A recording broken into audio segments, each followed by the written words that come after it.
Bueno, nada, yo un poco con lo que les estaba contando, la idea de invitarlo a Nacho hoy es que este lugar en el que estamos trabajando, que digo, nosotros estamos como planteándonos una hipótesis con todo el cambio, ¿no? que está ocurriendo en ese lugar, con el tema de procrear, la reserva natural, ¿no? y las nuevas intervenciones que se están planteando desde el municipio, más las que hicimos nosotros mismos desde la escuela. Nacho tiene muy claro cuál es el lugar, porque además participó del ejercicio de Arquitectura 2 en el primer cuatrimestre, así que digo, estuvo trabajando también y un poco empapándose de este territorio.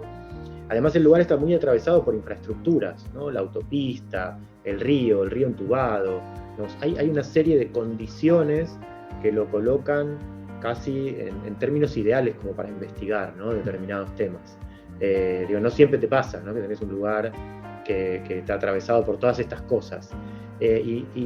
Bueno, yo, además de haber visto a Nacho y a Deriva, digo, a Nacho y a Daniel contar sus propios trabajos, con todo lo que venimos conversando, lo que están haciendo en la optativa, me pareció que era súper interesante que él cuente algunas de las investigaciones y las cosas que están llevando adelante, y que, bueno, en base a ver estos trabajos, podamos como involucrar a este proyecto que están haciendo, en el que todavía ustedes están investigando, con todas estas maneras de comprender a la ciudad, ¿no? desde bueno, muchos layers, ¿no? Que van como solapándose, que te van dando información para que finalmente el proyecto que vos terminás como poniendo en ese sitio, digamos, tenga como postura ideal con esa información, ¿no? Lo mejor que se puede, resuelva la mayor cantidad de problemas en términos de los problemas que te plantea la ciudad, la habitabilidad, ¿no? Y todas estas líneas de acción que tienen a veces estos territorios tan complejos. Así que por eso el otro día conversábamos con Nacho, le invité a sumarse, y me pareció que iba a ser como muy interesante escucharlo, que nos cuente lo que está haciendo y poder debatir un poco con él acerca de este tema. Así que bueno, nada, gracias Nacho. No, gracias a vos, Ale, por el espacio. Siempre lo digo, por un lado estas invitaciones son un honor para mí, para Deriva, para el estudio, porque bueno, que te den espacio para hablar y contar lo que haces, siempre uno lo agradece muchísimo, y sobre todo poder compartir también, ¿no? A veces son más ricas las charlas post clase que la clase en sí, ¿no? Así que eso de más está decirlo. Y después, que yo siempre digo que las charlas son una oportunidad a veces para hacer una pausa, ¿viste? En tanta actividad profesional, y poder reflexionar sobre lo que uno hace, o por lo menos yo me lo tomo así, y eso también está buenísimo. Así que bueno, gracias Ale, a la cátedra también por recibirnos y escucharnos.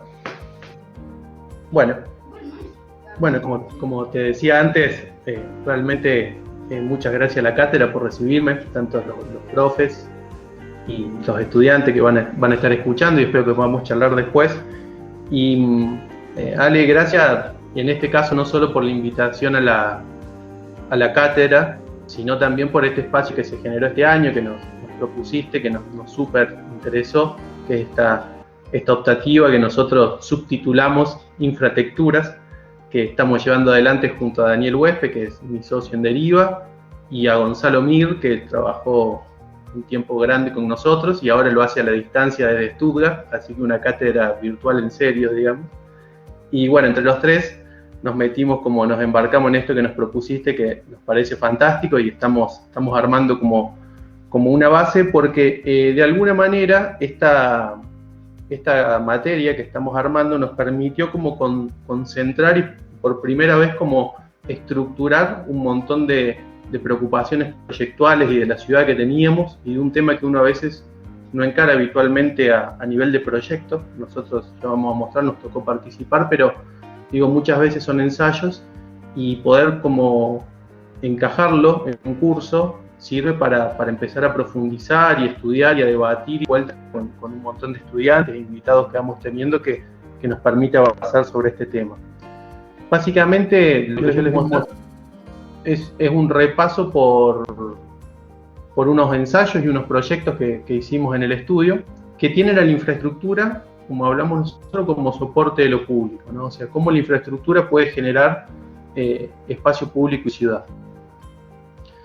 ¿Por qué nos interesa tanto esto? porque una de las grandes problemáticas a nivel mundial es, sin lugar a duda, la expansión de las ciudades, y sobre todo el crecimiento y la expansión en horizontal, o sea, de la manera en que las ciudades avanzan sobre territorios naturales, avanzan sobre ecosistemas locales, impermeabilizan el terreno generando terribles condiciones de absorción del agua, desviando accidentes topográficos.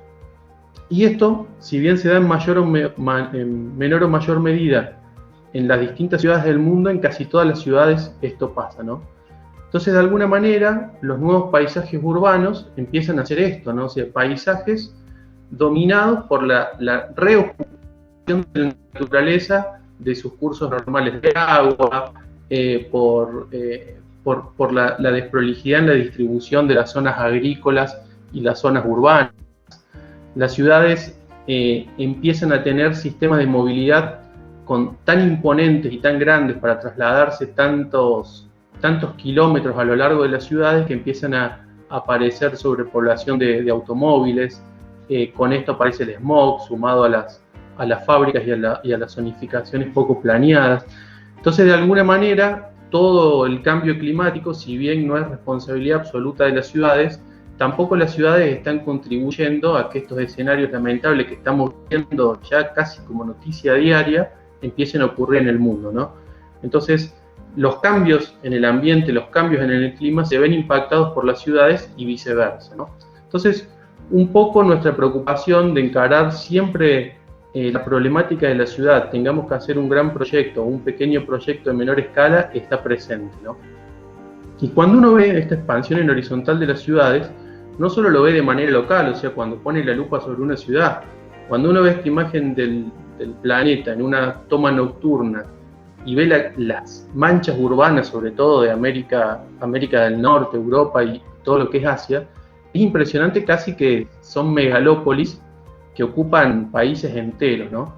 Y esta foto también me pareció siempre muy interesante porque no solo muestra la densidad y la manera en que las ciudades cubren los territorios naturales, sino que muestran los consumos energéticos. O sea, imagínense que eso son luces. Obviamente está armada de tal manera que sea de noche en todo el mundo al mismo tiempo. Pero digo, hay una huella que estamos dejando con nuestras formas de urbanizar territorios que es preocupante, y que me parece que como arquitectos somos parte de la posible solución de estos problemas, o al menos podemos hacer un aporte, ¿no?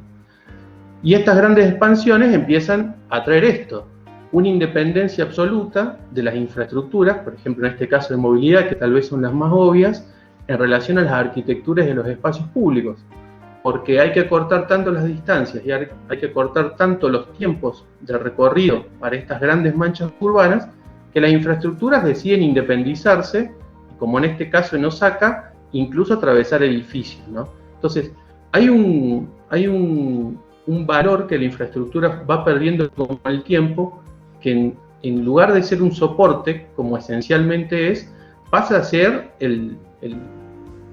la imagen inicial de la ciudad y todo lo que realmente atañe a la sociedad en sí, espacios públicos, arquitecturas, espacio urbano, empieza a quedar relegado y dominado absolutamente por estas infraestructuras, ¿no?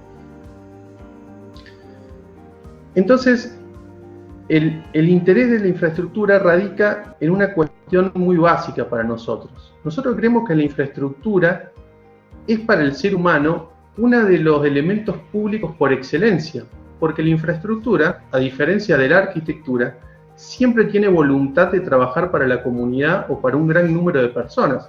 La arquitectura puede ser privada, puede ser pública, puede ser semipública, pero los fines esenciales de la infraestructura siempre tuvo que ver con la idea de darle soporte a la vida en comunidad, ¿no? En este caso, un sistema de recorridos grabados en el siglo VI a.C., donde ya empieza a aparecer los sistemas de movilidad como parte de esta vida en comunidad y de conexión entre las personas, ¿no? No de una casa, no de una persona, sino de muchas casas, de muchas personas, de espacios de casa, de espacios de cosecha, ¿no?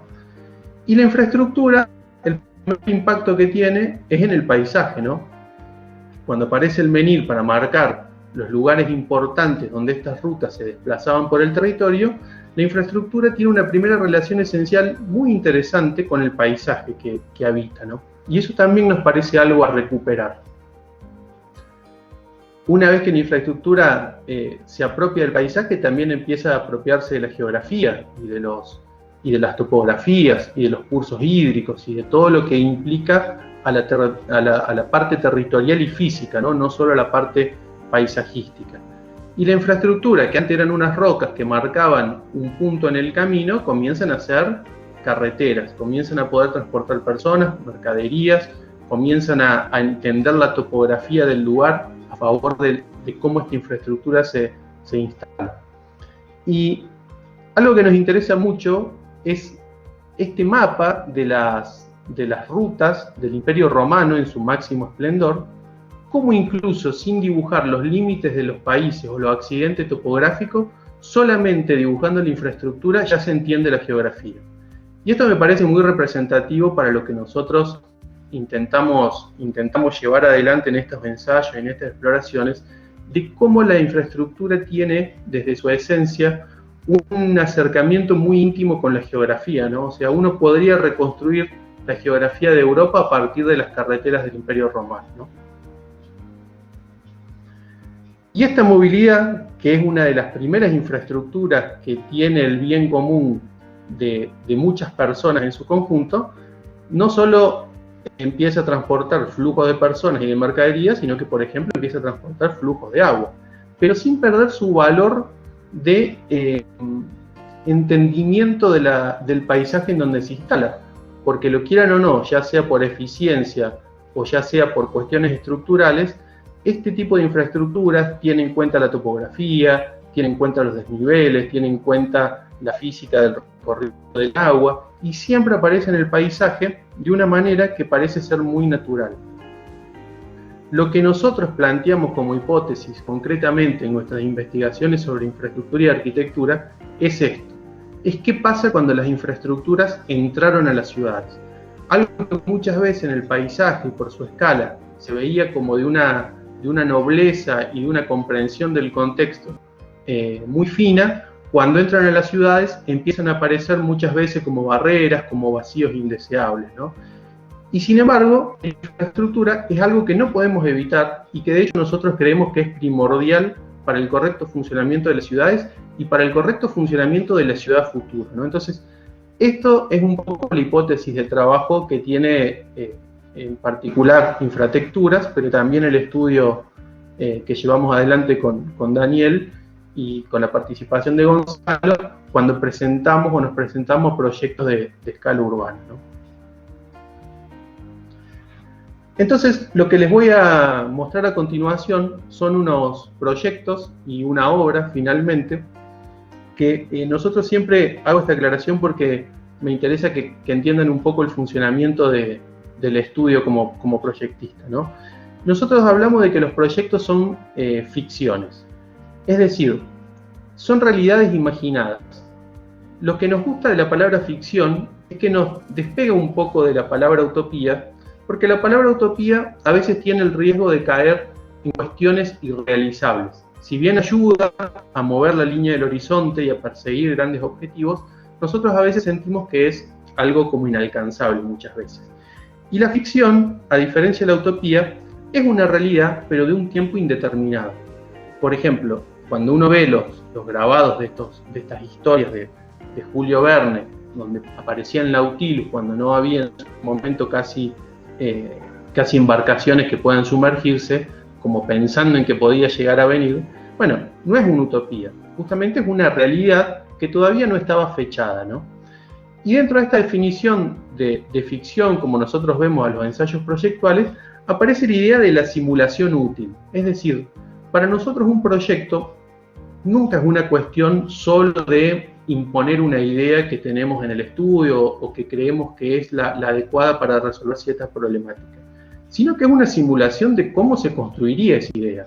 Entonces, nos interesa mucho esta idea de ver la ficción como una simulación útil, porque de alguna manera el simulacro es un evento en donde se tratan de incorporar la mayor cantidad de datos de la realidad posible para de esta manera corroborar su funcionamiento, ¿no? Acá siempre ponemos este es el primer avión de entrenamiento que se hizo en el 29 de un ingeniero estadounidense para los pilotos de guerra, donde no bastó solo con hacer una butaca y los comandos, hicieron lo más parecido que pudieron la cabina del avión, porque en ella ensayaban los pilotos, pero también ensayaban los mecánicos. Entonces, todos los datos que nosotros vamos recibiendo entran al proyecto, y si bien los proyectos en una instancia son ficticios, finalmente tenemos que tener la agilidad como proyectista, o al menos nosotros creemos eso, de que puedan llevarse adelante. Entonces, por eso les voy a mostrar 3 ensayos que no siguieron su curso en lo constructivo, pero finalmente un último ensayo que está cargado de todo lo anterior que logramos construir, ¿no? El primero es ese círculo blanco a la derecha en la ciudad de Córdoba, que es el llamado Parque del Este, y fue en un formato de workshop que participamos cuando recién estábamos entrando a la facultad como docentes, que un equipo que comandamos con Daniel Huespe, Nahuel Recabarren y un gran equipo de estudiantes con los que trabajamos coordinadamente muy pero muy bien. Y dio como resultado esta intervención en la periferia de Córdoba del Este, que tiene 2 elementos muy importantes. Por un lado, la movilidad, como ven acá, vías del tren, algunas en desuso, otras no, la circunvalación, la ahora autovía de la ruta 19 que sale hacia Santa Fe, o sea, una ruta de conexión muy importante. Y por otro lado, el agua. El agua totalmente despreciada, totalmente como una cuestión casi residual, pero con una importancia súper primordial. Fíjense en esta satelital, que se ve el río Suquía, que va de izquierda a derecha en la imagen, o sea que viene del oeste y se va hacia el este, cómo todos estos grandes piletones de excavaciones de áridos, zonas de huertas, le dan un color ambiental a esta parte del territorio muy interesante que está absolutamente dejado de lado, ¿no? Entonces, la idea de este workshop planteaba trabajar en este bolsón que queda entre la avenida Circunvalación, que cierra de norte a sur, y la trama urbana que deja abierto este espacio que todavía no estaba ocupado. Entonces nosotros empezamos a entender que finalmente Córdoba parecía un Pac-Man que de a poco se iba comiendo territorios naturales sin pensar en las consecuencias que esto podía traer, o sin pensar incluso en las virtudes y las bondades de un territorio natural incorporado a la ciudad. Pero sin embargo, también entendíamos que uno no puede detener el crecimiento de la ciudad, pero sí lo que puede es orientarlo o reorientarlo. Y eso nos parece clave a la hora de el juego que tiene el elemento de infraestructura, no solo en dar un servicio, sino en orientar la ciudad futura. Entonces empezamos a hacer algunos ensayos, por ejemplo, recortando la parte noroeste de Córdoba, que es una gran mancha que se extendió y que absorbió un montón de terrenos naturales y topografías súper interesantes, recortar abajo una porción de parque y ver cómo eso podíamos hacerlo caber todo en un mismo lugar a partir de la densificación, ¿no? Cómo con la densificación podíamos hacer crecer la ciudad sin la necesidad de seguir avanzando. Lo que ven en amarillo, estos son unos planos de los planes que tenía la municipalidad, es el sector de intervención solo a 5 kilómetros del área central, o sea, para una ciudad de casi 1 millón de habitantes, 1 millón y algo de habitantes, es poco, o sea, es una distancia muy interesante se puede vivir en la periferia muy en contacto con el área central, pero también esta idea, ¿no?, de estas áreas que se empiezan como ya a expandir como sin estar pensando mucho hacia dónde, cómo y qué afectan, ¿no? Entonces nos apareció esta idea. ¿Qué pasa si construimos un dique para la ciudad, ¿no? Y siempre esta imagen la mostramos en este proyecto de Cristo y Jean-Claude, porque también en el land art, este arte a escala del territorio, nos hace recordar mucho a la sutileza que tienen las infraestructuras antes de llegar a las ciudades, ¿no? Entonces, estos croquis, estas barreras que por un lado son barreras, pero por el otro lado tienen la sutileza de ser de tela, estos grandes gestos, ¿no? O sea, entender que la topografía puede resolverse con un gran gesto, ¿no? Con solamente una línea. Cómo también estas intervenciones entienden el valor del paisaje, ¿no? Y cómo también se construyen y tienen por detrás planos, tienen por detrás manuales de construcción, cosa que nos interesa muchísimo en todos nuestros proyectos, ¿no? Esta idea de que la ficción en algún momento va a ser realidad, ¿no? Entonces, un poco la idea era empezar a entender qué pasa si Córdoba lograse contenerse, no lograse tener un dique, ese río que se escapa, metafóricamente hablando, obviamente, pero qué pasaría si empiezan a aparecer estos elementos. Entonces tomamos un símbolo, que no sé si es muy bueno o no, pero es un símbolo de Córdoba en uno de los ingresos, que es el Arco de Córdoba, y dijimos, bueno, a ver, ¿qué pasa si es este Arco de Córdoba, en lugar de ser una pieza solo para la contemplación, que ni siquiera técnicamente se puede pasar por debajo porque está en una rotonda, o sea que es una especie de arco del triunfo de bajo presupuesto? ¿Qué pasa si esto lo convertimos en una infraestructura? ¿Qué pasa si lo convertimos en un límite que sea atravesado por la ciudad, que sea atravesado por el paisaje, que forme parte, ¿no? Y muestro estas imágenes porque también, como les contaba antes, nos gusta mostrar cómo trabajamos nosotros, que incluso lo estamos haciendo dentro de infraestructura, con estos atlas de referencia que uno mismo se va generando, ¿no? Esta idea de entender, como la película La piel que habito, que por debajo de la estética de las ciudades hay un montón de elementos que hacen que las ciudades funcionen, que uno muchas veces tiende a menospreciarlo o tiende a olvidarlo porque están ocultos, pero que son claves, ¿no? Y lo que a veces uno, en cierta latitud, responde, otros, como en el caso de Berlín, lo hacen como parte de su paisaje urbano y hasta un atractivo turístico, ¿no? Estas son tuberías de bombeo que se utilizan para la construcción en ciertos terrenos de Berlín que tienen problemas de agua, ¿no? O sea, fíjense que prácticamente es el equivalente a las venas, pero puesto en valor. Y simplemente en este caso está pintado, ni siquiera tiene un valor agregado más que eso, ¿no? Y así todo funciona y se ven turistas sacándose fotos en esos lugares, ¿no? Entonces la idea era cómo esos simples tuberías que tiene Berlín se puede convertir en un collage de infraestructuras en relación al agua que ponga en valor todas las cuestiones paisajísticas que este lugar tiene, ¿no? Incluso valiéndose de imaginarios que tienen más que ver con el territorio agrícola que con el territorio urbano, para también generar una cuestión de que las infraestructuras y las arquitecturas que uno inserta en los bordes de la periferia tienen muchas veces más relación con el campo o con los paisajes naturales que con la ciudad misma. Entonces empiezan a aparecer estos croquis o estas ideas de lugares elevados a modo de puentes, de siempre el espacio público como elemento de uso de estas infraestructuras, ¿no? Fíjense, si ven al norte, en el borde superior, las altísimas barrancas que hay, el río en el borde sur, por debajo, y sin embargo, los planes que tenía la municipalidad eran estos, o sea, volver a cometer probablemente el mismo error que se cometió en muchas ciudades latinoamericanas de guiarse por esta especie de damero que no tiene en cuenta ningún tipo de valor topográfico y de nivel paisajístico, ¿no?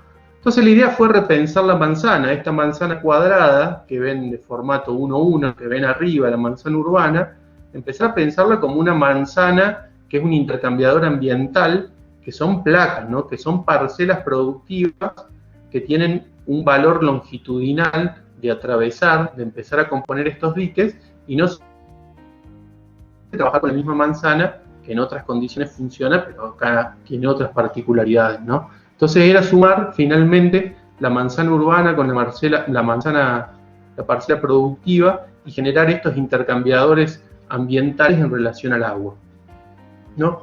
Córdoba también tiene una historia muy, muy interesante con sus diques, ¿no? Entonces empiezan a aparecer en este gran bolsón estas especies de piezas de infraestructura que se van tomando abajo del río, que se van tomando arriba de la movilidad de las rutas y de las vías, y que van generando distintos anillos y que frenan la ciudad a partir de la densificación de la misma. Es decir, no es dejar áreas vacantes por dejarla vacante, sino densificarla de tal manera en donde el paisaje siga siendo el protagonista, ¿no? Entonces, esta nueva manzana, que en realidad es una pieza de una mega escala arquitectónica, y acá es donde empieza a aparecer y nos empiezan a hacer esta idea de la infratectura, o sea, esta mezcla entre infraestructura y arquitectura, va uniendo puntos al norte como rutas que unen con otras localidades, como la Ruta 19 al centro, el mercado de abasto, que es ese círculo que se va al centro, el río, con todo este sistema de tratamiento de agua. Y esta parcela también se permite crecer. Lo que pasa es que lo hace de una manera más orgánica y más en relación al territorio que en relación a una trama predeterminada, ¿no? Entonces va tomando, arriba se convierte en un gran intercambiador de grandes escalas de transporte a medianas escalas de transporte para solucionar la movilidad. Alrededor de esos espacios que genera el mercado se empiezan a generar espacios de habitar que tienen que ver con el productivo. Se pone mucho valor en la huerta, que es un elemento que en esa zona de la ciudad se trabaja muchísimo. Se generan diques de saneamiento y diques de ocio en relación al agua. Entonces esta gran pieza de infraestructura, a modo de dique de contención de la ciudad, lo que hace es finalmente ser un intercambiador entre los paisajes naturales de la periferia y la capacidad de la ciudad de crecer densificándose alrededor de esta pieza, ¿no? Empezamos a armar imaginarios que nosotros tenemos a medida que vamos trabajando, de cómo se ve este lugar desde la movilidad. Fíjense que en un momento aparece, esta es una gran antena rusa que se descubrió después de que Rusia se abre al mundo nuevamente, que se le llamaba el pájaro carpintero por los sonidos de interferencia que generaban las radiollamadas, pero a la larga son grandes piezas de infraestructura que podrían ser arquitectura también, digamos, y que cuando uno la ve en el paisaje parecen desentonar. Entonces, estas investigaciones que nosotros hacemos van entre estos imaginarios de estas grandes piezas de infraestructura que de alguna manera se cargan de arquitectura para no quedar obsoletas, porque esta pieza hoy por hoy no es más que una escultura, ¿no? Entonces, nuestro desafío era cómo armar esas grandes piezas de infraestructura con un uso público, con algo que también lo acercara a la ciudad, ¿no?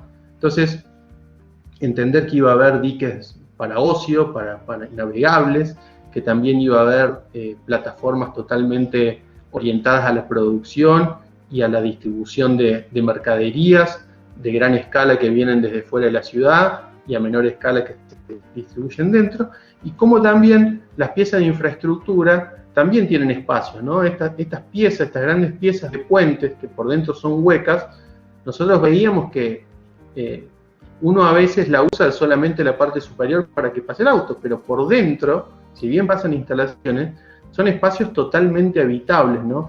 Y estos imaginarios a nosotros nos cautivan mucho a la hora de entender cómo una infraestructura absolutamente necesaria por la ciudad también puede cargarse de espacio público y no quedar como una pieza obsoleta, ¿no? Fíjense que ahí hay dos personas adentro que solamente le falta la ventana para convertirse en un espacio habitable, ¿no? Entonces empezar a entender que esta gran pieza, que tal vez es la más utópica, que es la que más se escapa de la ficción que hablaba antes, pero que fue la que detonó un poco nuestras ideas de trabajo en relación a la infraestructura, podría ser una gran pieza que se va prefabricando a medida que se construye y que va teniendo como habitabilidad y no solo una cuestión de funcionalidad, ¿no? Y finalmente, cómo atraviesa el paisaje de la periferia de la ciudad de Córdoba en el este, atándose a los sistemas hídricos del lugar e incorporando obviamente tecnologías sustentables que permitan hacer que además de ser una pieza de infraestructura de saneamiento pueda ser de producción energética, ¿no? A partir de ese workshop que hicimos, que nos quedamos, siempre fue un proyecto que nos llamó mucho la atención y que nos abrió la cabeza en muchas cuestiones de esta escala, participamos en un concurso en el área central de la ciudad de Córdoba, el anillo que está remarcado de blanco al centro, que tenía que ver con infraestructura como catalizador urbano y que el concurso promovía recuperar el centro de la ciudad de Córdoba, que está bastante como despoblado o infrautilizado, ¿no? Infrautilizado en momentos en donde no es hora pico, que eso es lo que tiene, ¿no? Esta doble cara de que en hora pico es prácticamente inutilizable o es un caos y cuando termina esa hora pico no hay nadie. Creo que en muchos centros de las ciudades argentinas suele pasar esto, ¿no?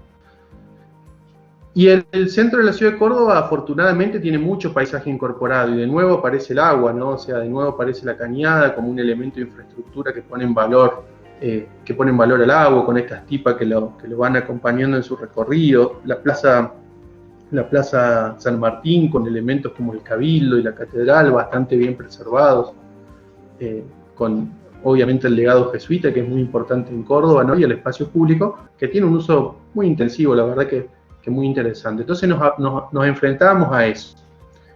Y entonces empezamos a partir de algunas formas, como nos habíamos quedado un poco enganchados en profundizar en estos grandes gestos que resuelven grandes problemas. Siempre el superestudio de estos italianos para nosotros son referentes, ¿no? De estas acciones como iniciales, ¿no? Como desprejuiciadas, como casi de turistas en tu propia ciudad, de cómo recuperar espacios públicos de alto valor patrimonial con grandes gestos, ¿no? Entonces empezaron a aparecer como primeras ideas, como grandes gestos que resolvieran el centro de la ciudad de Córdoba. Y obviamente nosotros lo veíamos como un problema básico de primero resolver las infraestructuras de movilidad y de contacto con el río, y que esas infraestructuras a su vez no pequen de la misma problemática que tiene hoy el centro, de que queden despobladas a la hora que no se usa el centro, ¿no? Entonces aparecen como estos grandes gestos, también mirando a Culjas en estas imágenes que habla en Éxodus, ¿no? Estas grandes placas que se incorporan en París, y empieza a surgir la idea de, bueno, ¿qué pasa si justamente el centro es atravesado por esta gran placa? Y ya en este punto nos dábamos cuenta que no solo con este gran gesto central podía alcanzar, sino que aparece un eje transversal que tiene dos placas menores en los bordes, y que finalmente es lo que presentamos en el concurso. Este concurso, si no me equivoco, obtuvimos el segundo lugar, ¿no? Que son estas dos placas, que una sur y una norte, atadas por un anillo de movilidad que lo que hace es una interfase entre las áreas pericentrales y el área central que queda sectorizada aquí adentro, ¿no? Entonces, acá a la derecha van a ver que está el Parque Sarmiento y Ciudad Universitaria como una gran masa verde de la ciudad, muy, muy interesante a nivel paisajístico. La cañada que corre de sur a norte y que desemboca en el río Suquía, y el área central encerrada o apostada en estas dos grandes placas norte y sur, ¿no? Entonces, finalmente, la infraestructura tomó una escala un poco más razonable, se empezó a aproximar a la ficción, ¿no? Y se alejó un poco de la utopía, porque también entendimos que gran parte del trabajo tenía que ver con la movilidad del borde del centro, de los bordes que están en contacto con la ciudad, más allá de estos dos grandes condensadores o catalizadores urbanos, ¿no? La idea era esta, de dominar de una placa hacia la otra con espacio público la majestuosidad del centro de Córdoba, con todos sus elementos paisajísticos en relación al río y los elementos históricos, y generar como este eje transversal que une las dos placas y este anillo que va haciendo de conexión con el resto de la ciudad, ¿no? Entonces, sí, la idea principal era como este sistema de movilidad de anillos con algunas rutas secundarias que iban atravesando, como generando una macro trama, y a partir de eso, la instalación de las dos piezas de infraestructura iban a detonar una serie de acciones en el centro del centro, valga la redundancia, que iba a terminar de armar la nueva zonificación y la nueva forma de crecimiento, ¿no? Entonces, la placa norte tenía mucho más que ver con el río, tomaba la cañada y el río con estos grandes piletones de saneamiento y de recuperación de las aguas. También Córdoba, si bien tiene río, sufre la sequía igual que el resto del país y casi que el resto del continente, entonces también los reservorios de agua son importantes. Una propuesta de movilidad en este entrecruzamiento del puente que viene del norte de la ciudad y que une con el centro, de transbordo, un centro cívico, no para reubicar el que hay, pero sí para pensar en observatorios urbanos y en estas nuevas ideas de ciudades inteligentes que tienen su propio centro de operaciones para comandar. Y en relación a este parque que se ve acá donde se cruza la trama, ya una cuestión del uso del agua, como hubo hace muchos años que lamentablemente no se hizo, de embalses en el río para para ocio, ¿no? Convertir la idea del parque urbano no solo a nivel de vegetación y de espacios verdes, sino también la incorporación del agua como elemento en donde de nuevo la infraestructura acerque a la gente y no sea algo que la repele o que termina despoblando el lugar, ¿no? Entonces un poco como nos imaginábamos estos sectores, ¿no? Con las piletas de tratamiento, los grandes edificios que densifican los bordes del centro, ¿no? Y la placa sur, en relación al parque y en relación a Ciudad Universitaria, mucho más que ver con el verde. Acá varias de las ficciones se terminaron haciendo realidad porque nuestro estudio está justo acá, casi enfrente de estos reservorios de agua, y esos círculos verdes que marcábamos hoy por hoy son reservas y son bosques autóctonos que se preservan y que la gente de la universidad mantiene. O sea que de alguna manera nosotros esto pensábamos que eran como viveros para plantas nativas que después se trasladaban al resto de la ciudad. Y acá a la derecha, donde pensábamos este nodo de ingreso hacia Ciudad Universitaria, que es la puerta principal, porque hoy por hoy está construida finalmente esta conexión, este bulevar que acá se ve en obra, es donde finalmente, ya verán, tuvimos la oportunidad de intervenir. O sea que de a poco estas ficciones se fueron como haciendo realidad, e incluso nos tocó intervenir en una de esos sectores, ¿no?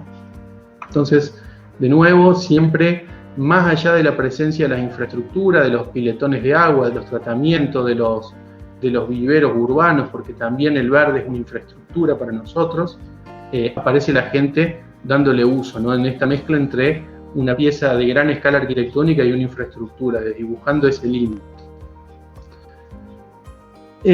Dentro del área central, hace muy poquito participé de un curso que dio la Universidad de Lausana, capitaneado por Dominique Perrot, que hablaba sobre los groundscape, ¿no? Sobre las arquitecturas enterradas, que finalmente terminó con un concurso que tuve la suerte de ganar.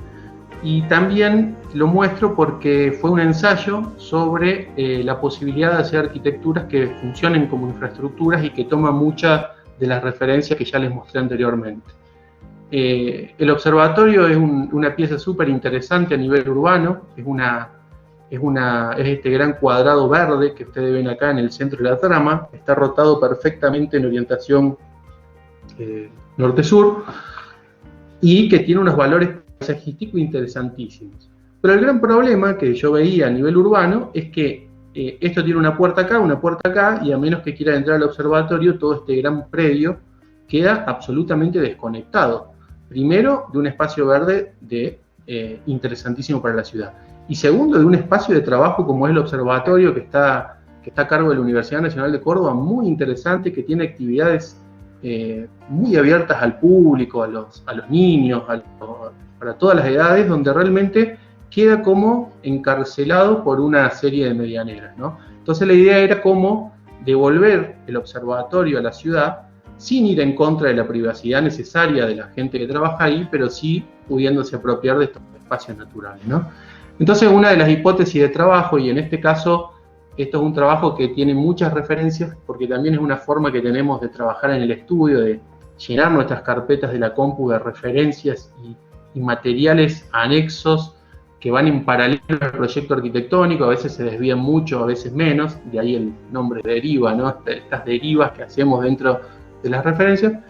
El observatorio es algo que está mirando al cielo, que está constantemente mirando esto, y me empecé a cuestionar qué pasaba si estas geometrías, en este caso de los cráteres lunares, podían ser aplicables al espacio público del observatorio y qué virtudes tenían a la hora de generar espacios arquitectónicos e infraestructura, ¿no? Y me llevé la sorpresa que en Estados Unidos, en 1967, si no me equivoco, previo al 69, cuando el hombre va a la luna, habían armado un campo artificial de cráteres para hacer los ensayos de los vehículos lunares y de los astronautas caminando en topografías que no eran las que uno estaba habituado, ¿no? Entonces, de alguna manera, digo, bueno, tal vez la idea de trabajar con estos groundscape de la ciudad que crece hacia abajo, que es muy interesante a nivel de cómo densificar la ciudad hacia abajo y dejar los paisajes en el horizonte un poco más libres, digo, tal vez esta podría ser una posibilidad de acción, ¿no? en estos territorios, y estudiar las virtudes que esto tiene como infraestructura a su vez, ¿no? Entonces apareció como esta primera imagen, que parece un poco apocalíptica, pero que después de a poco se va ablandando, de decir, bueno, a ver, trabajemos en el subsuelo del observatorio. El Observatorio Nacional tiene una característica muy interesante, que está en una de las partes más altas de las barrancas de la ciudad de Córdoba. Entonces tiene como o tenía en su época, esta es una reconstrucción de 1875, como esta visión justamente de valles, ¿no? Como de cráteres, de espacios subterráneos por debajo del propio nivel de observación del territorio, ¿no? Y cuando se construyó el observatorio, se empezó a hacer este tipo de trabajos. O sea que había en el lugar una memoria de la topografía que también se había perdido. Y que probablemente un cráter, una geometría controlada y una excavación controlada podría recuperar estos valores, ¿no? Ahí, en un plano antiguo de la ciudad de Córdoba, se ven en líneas negras las barrancas y se ve la posición del cuadrante del observatorio, que está justo próximo al filo de la barranca, ¿no? La ciudad de Córdoba está en una especie de pozo en ese valle al costado del río Suquía, y el observatorio está en un lugar privilegiado en la altura, ¿no?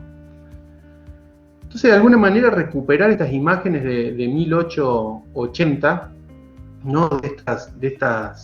de estos espejos de agua que había en la ciudad de Córdoba, que después se fueron perdiendo. Hoy por hoy esto se redujo a una fuente.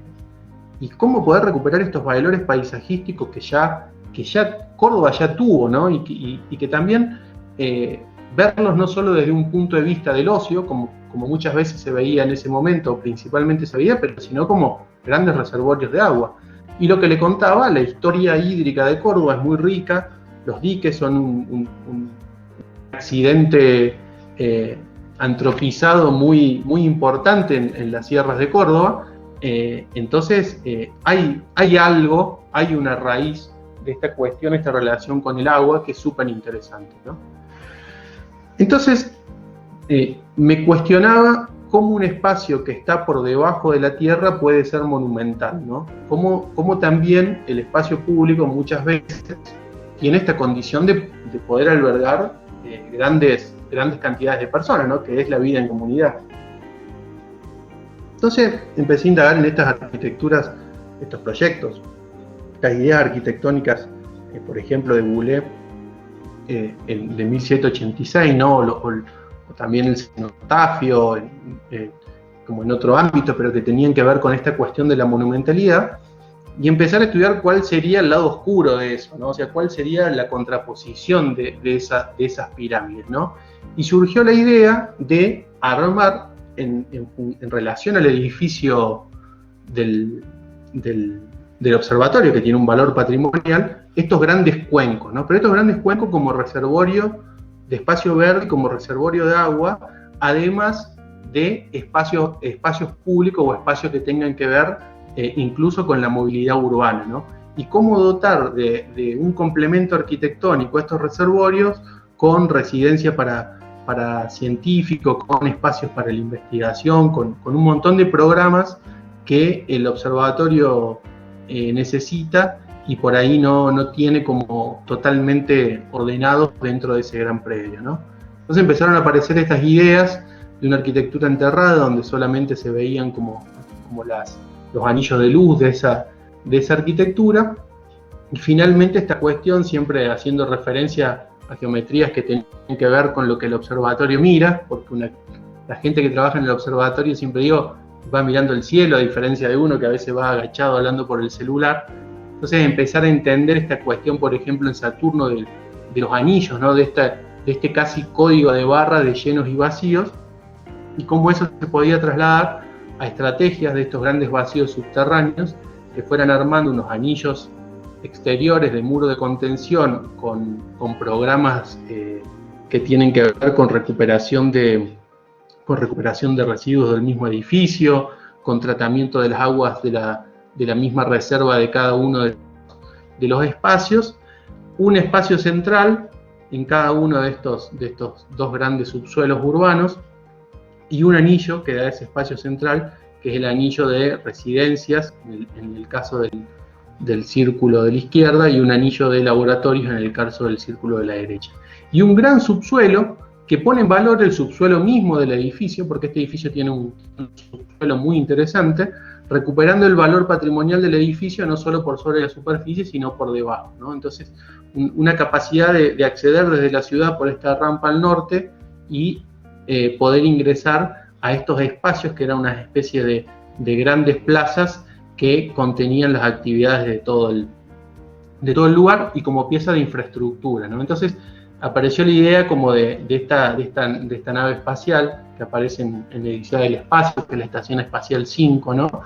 Donde de alguna manera esto es un hub, o sea, es como un centro que recibe al visitante en este caso y a los investigadores, y que cada uno de ellos tiene una función, ya sea de reservorio de agua, ya sea de reservorio vegetal y oxigenación del espacio, pero que en el borde exterior tiene o tendría todo el sistema de instalaciones que permiten que este edificio funcione y que intercambie flujos energéticos con el resto de la ciudad, ¿no? Desde tratamientos de residuos, producción de energía, recolección de agua, etc., ¿no?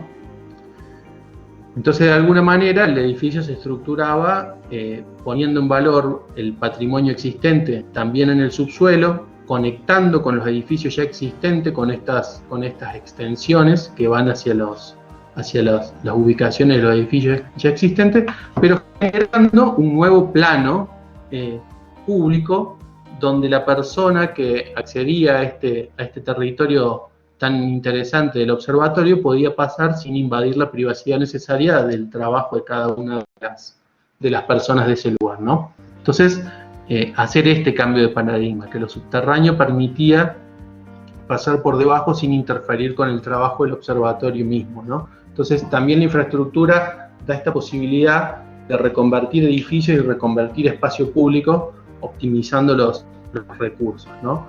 Y un poco rescatar, como se hace en el espacio escultórico del UNAM, rescatar estos paisajes subterráneos o estas topografías vírgenes y poner en valor desde dentro los paisajes exteriores, ¿no? Entonces, de alguna manera, cada uno de estas dos porciones, de estos dos cortes, tenía como valor también recuperar como esa actividad geológica que tuvo en su momento el observatorio para implantarse, recortando las barrancas y trabajando con estos diques o estos reservorios de agua, como había en su momento, no solo como espacio de ocio, sino también como espacios de recuperación de aguas para riego, etcétera, etcétera, ¿no?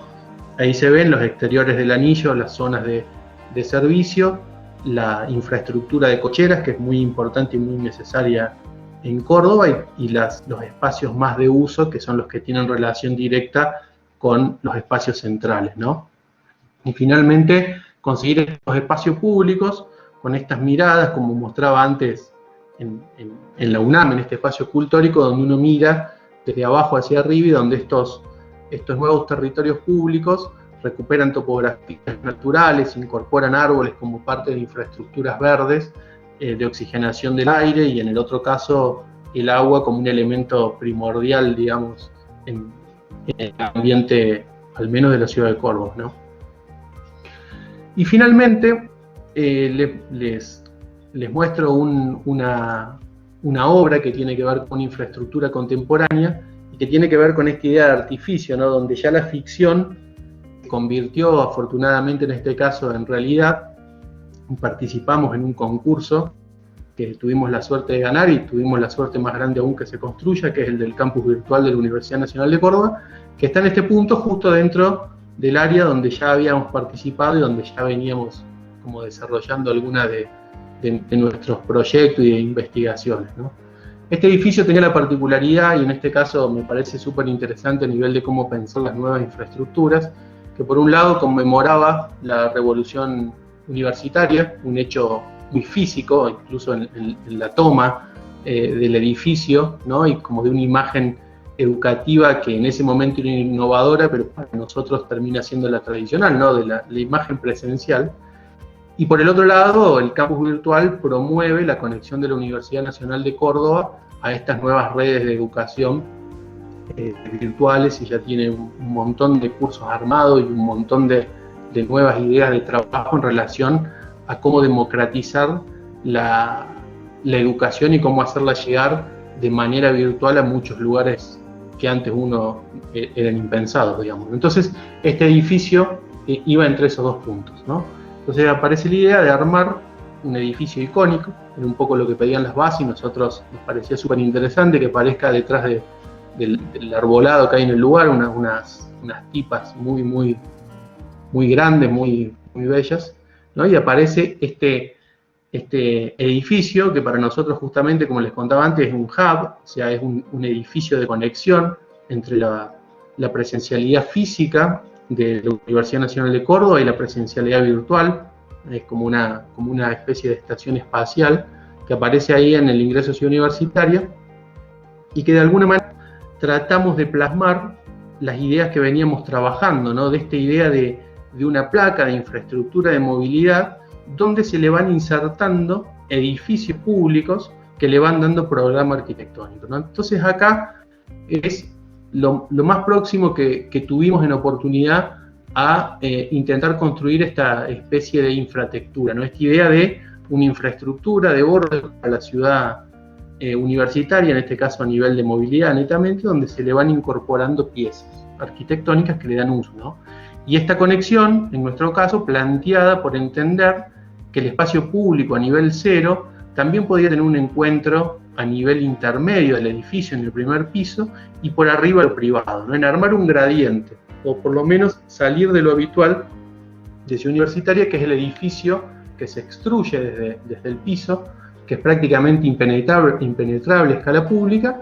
Este caso era como entender esta idea de que el edificio puede ser atravesable, puede mantener la lógica de recorrido del campus, que tiene como esta lógica de recorrido aleatorio, como yo camino por cualquier espacio público, pero que a la vez me recibe a un nivel intermedio que no es ni público ni privado, pero que es un nivel de encuentro entre los conocimientos que se producen en la parte superior y el público que accede a esos conocimientos, ¿no? Entonces el edificio es totalmente atravesable, incluso en el hall donde no lo es, tratamos de que sea lo más transparente posible en su planta baja, y tiene este espacio intermedio donde uno puede asomarse a una especie de balcón urbano que da al foyer de las salas de conferencias, ¿no? O las salas donde se dictan cursos o se conecta el conocimiento producido en el edificio con las personas que tienen el acceso público. Entonces el edificio es muy simple en cuestión programática, pero tiene como ese plus que intentamos darle, ¿no? Totalmente atravesable por debajo, un primer nivel de sala de teleconferencias y preparación de material audiovisual con salas de grabación especiales. Encima funcionan en el segundo piso las oficinas del campus virtual, que son las que mantienen en funcionamiento toda esta nueva conexión de la universidad con la virtualidad. Por encima la Prosecretaría de Informática, que maneja todas las cuestiones informáticas, técnicas de la Universidad Nacional de Córdoba. Y por encima un centro de microscopía de altísimo rendimiento de la Universidad Nacional de Córdoba, muy interesante, con tecnología de punta que fue instalada directamente en ese lugar. Acá está la transparencia y la conexión de este edificio con el espacio público, ¿no? Con la rampa como un elemento que genera un límite y no. Y el edificio tratamos de que sea lo más simple posible, porque la construcción debía ser muy rápida. Creo que terminó construyéndose en 18 o 20 meses. Siempre digo que se construyó más rápido que algunas casas que construimos, o sea que imagínense, pero también tenía como una regularidad muy interesante, que era que este núcleo se iba desplazando casi de la misma manera desde planta baja hasta la terraza, y con solo 6 columnas se generaba, digamos, las plantas libres que permitían la flexibilidad de uso que ameritan, o al menos así lo vemos nosotros, estos nuevos formatos educativos y nuevos formatos de oficinas, ¿no? Este es el foyer y la caja que contiene la sala de teleconferencias, y hacia el final las salas audiovisuales, las plantas libres, ¿no? Que se fueron reacomodando y adaptando según las necesidades de cada uno de los espacios de trabajo, y los balconeos hacia la piel que va encerrando el edificio. constructivamente, y para lograr uno de nuestros cometidos, que era esta idea de que el edificio tuviese esa idea de como la presencia física y la virtual. El edificio tiene un núcleo de hormigón muy tradicional en su forma de construirse, que se hizo muy rápido. Después de eso tiene una subestructura que recibe la piel, que está toda absolutamente colgada desde esas grandes ménsulas que ven allá arriba, simplemente está anclada a las losas por una cuestión de desplazamientos horizontales. Y esa subestructura se va cubriendo con una piel que está estudiada desde parámetros bioclimáticos, de asoleamiento, de ganancia de calor. Estos trabajos lo hizo Matías Dinardi, que es con el que comentaba anteriormente que estoy director del Instituto Bioclimático, ¿no? Que tiene que ver con la incidencia solar, la ventilación, etcétera, pero bueno, no viene tanto al caso tal vez para esta charla, ¿no? Entonces ahí se empieza a completar la panelería y se empieza a ver cómo el edificio se empieza a cubrir, y esta panelería que cubre el edificio no solo tiene que ver con una cuestión de control climático que nos interesaba mucho para reducir y mejorar la eficiencia de los equipos de acondicionamiento de aire y de iluminación, sino que esta secuencia de pieles que se ven acá, la piel exterior microperforada, la piel de carpintería con abertura, los pasillos interiores, las salas, en este caso las salas que iban a estar completamente cerradas de los microscopios, tiene que ver con lograr esta idea de que el edificio por la mañana y por la tarde tiene esta noción de un elemento muy sólido, muy físico, casi parece un muro, y por la noche, cuando se encienden las luces interiores, el edificio empieza a tener como esta imagen como más etérea, ¿no? Esta idea que teníamos nosotros de que este campus virtual termina siendo una cuestión que está muy relacionada con las nuevas tecnologías. Y finalmente, y de alguna manera ensayando parte de lo que proponíamos nosotros con esta idea de la infraestructura, en estas sendas de movilidad que nosotros planteábamos, que era como nuestra placa, ¿no? Que nosotros le llamábamos, que veníamos trayendo desde los proyectos casi de escala territorial, tiene la virtud que, al igual que pasaba en los proyectos que nosotros planteamos como ficción, podíamos empezar a adosarle, como se veía abajo, otros equipamientos, como en este caso es el data center, ¿no? O sea, que es básicamente el cerebro de la universidad y es la computadora más veloz pública, de acceso público, si no me equivoco, de Latinoamérica, ¿no? Donde cualquier científico puede llevar sus proyectos para ser calculado por esta computadora que se instaló hace muy, muy poquito, ¿no? Entonces, de alguna manera, esta cuestión de la infraestructura que iba armando como una nueva forma de ocupar el territorio, en este caso, la vimos como cumplida la hipótesis, porque en esta base de espacio público se le iba adosando, como ven ahí, edificios que incluso podrían adosarse otros, pero de alguna manera el patrón de asentamiento ya está planteado. Entonces, esto podría seguir ampliándose sin perder su valor de espacio público o sin perder su valor de movilidad por la aparición de un edificio cualquiera, ¿no? Entonces, esta es un poco la huella que tenía el edificio. Decidimos irnos en altura para justamente hacer la menor cantidad de superficie pavimentada posible, y que de alguna forma el data center vino a ser, dentro de esta base de estructura que son estas placas, vino a ser como la memoria, la capacidad de cálculo, la nueva infraestructura de estas ciudades inteligentes y estas sociedades inteligentes, ¿no?